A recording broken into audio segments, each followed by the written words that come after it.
मरु प्रदेश से बेरोजगार युवकों को भी बहुत बड़ा फ़ायदा होगा। मरु प्रदेश के युवाओं को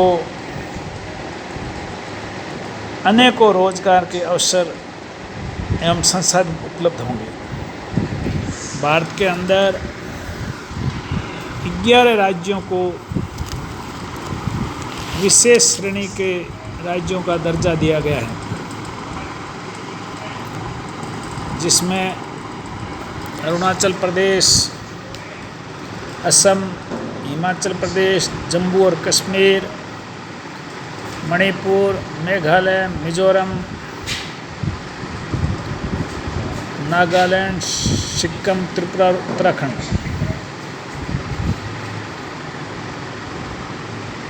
स्पेशल कैटेगरी स्टैटिस्ट विशेष राज्यों का दर्जा देने से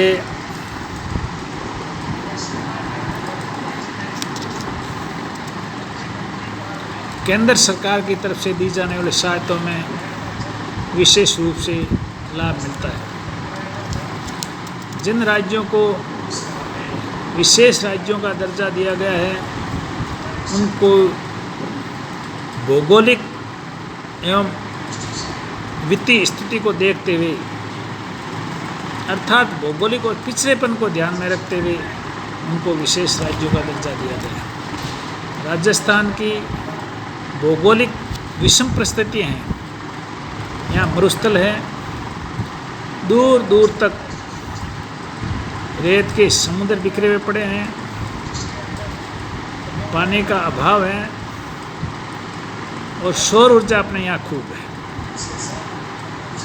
तो ऐसे राज्यों को विशेष भौगोलिक परिस्थितियों को देखते हुए राजस्थान को अवश्य ही विशेष श्रेणी के राज्य का दर्जा मिलेगा।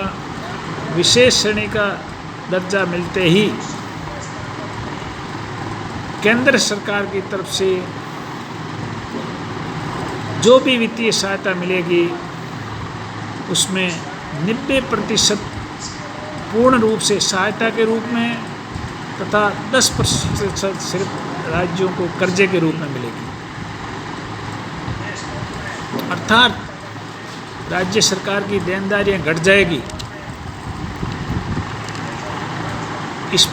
स्पेशली स्टैटिस्ट के आने पर इस सहायता के अलावा भी अनेक प्रकार की सुविधाएं मिलती है। जिस तरह राज्य के अंदर उद्योग धंधे विकसित करने के लिए जो भी लोग राज्य के अंदर उद्योग धंधे लगाना चाहेंगे, कल कारखाना खोलना चाहेंगे अथवा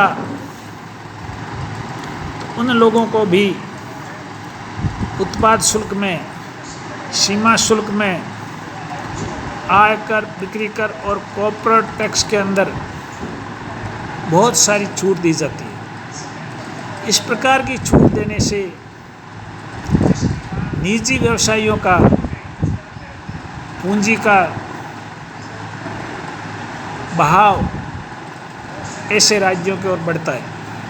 ऐसे राज्यों का उद्योग धंधे बढ़ाने वालों की रुचि बढ़ जाती है और रुचि बढ़ने के परिणाम स्वरूप बहुत सारा इन्वेस्टमेंट होता है और इन्वेस्टमेंट होने से बेरोजगार युवकों को रोजगार मिलता है। इसलिए मेरे युवा साथियों से निवेदन है कि युवा लोग कमर कसें, देश और राज्य के लिए, मरु प्रदेश बनाने के लिए संगठित होकर के केंद्र सरकार के सामने हम अपनी मांगों को जोर शोर से रखें।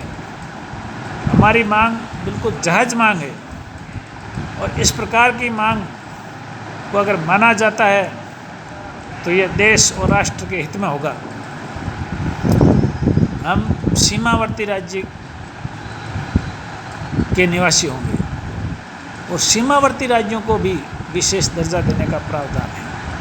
तो मरुस्थल और सीमावर्ती राज्य दोनों को मिला करके हम लोगों को स्पेशली स्टैटिस्ट का दर्जा मिल सकता है और उसके मिलने से सारे सरकारी दफ्तर खुलेंगे, राज्य की राजधानी बनेगी, जिलों का पुनर्गठन होगा नए नए कार्यालय खुलेंगे और नए नए संसाधन विकसित होंगे। विशेष राज्य का दर्जा मिलना तो मिलना ही है, और मिलते ही जो है पूंजी का फ्लो राजस्थान की ओर बढ़ेगा। इससे जो है बेरोज़गार युवकों को और राजनीतिज्ञों को, महिलाओं को और गरीब और पिछड़े सभी लोगों को बड़ा भारी लाभ होगा। इसलिए हम लोगों को जो है मरुस्थल की मांग को जोर शोर से उठाना चाहिए, और एक दिन नियत दिवस पर जिला मुख्यालय पर जो है माननीय राष्ट्रपति जी और जो है प्रधानमंत्री जी के नाम ज्ञापन भेजना चाहिए। भारतीय संविधान की अनुसूची 3 के अंदर नए राज्यों के गठन का बिल्कुल स्पष्ट प्रावधान है, और प्रावधान के अनुरूप राजस्थान कई देशों से बड़ा राज्य है। तो जो राज्य बहुत सारे देशों से भी बड़ा है, उस राज्य का क्यों नहीं विभाजन किया जाएगा? जहाँ संसाधन नहीं पहुँच पा रहे हैं, विकास नहीं हो रहा है, सरकारी मशीनरी की कड़ी नहीं बन पा रही है, ऐसे राज्यों का विभाजन करके और मरु प्रदेश बनाना नितांत आवश्यक एवं अनिवार्य है। अतः मेरे निवेदन को मद्देनजर रखते हुए आप सभी लोग अपने अपने स्तर पर प्रयास करें। हर अंतिम व्यक्ति का प्रयास बहुत बड़ा लाभकारी सिद्ध हो सकता है। इसलिए कोई ऐसे नहीं समझे कि मैं करूं या नहीं करूं, क्या फ़र्क पड़ता है, ये कोई बात नहीं है। आपका अपन सबका प्रयास बहुत महत्वपूर्ण होता है। मैं निवेदक एडवोकेट जयताराम कड़वासरा, जोधपुर।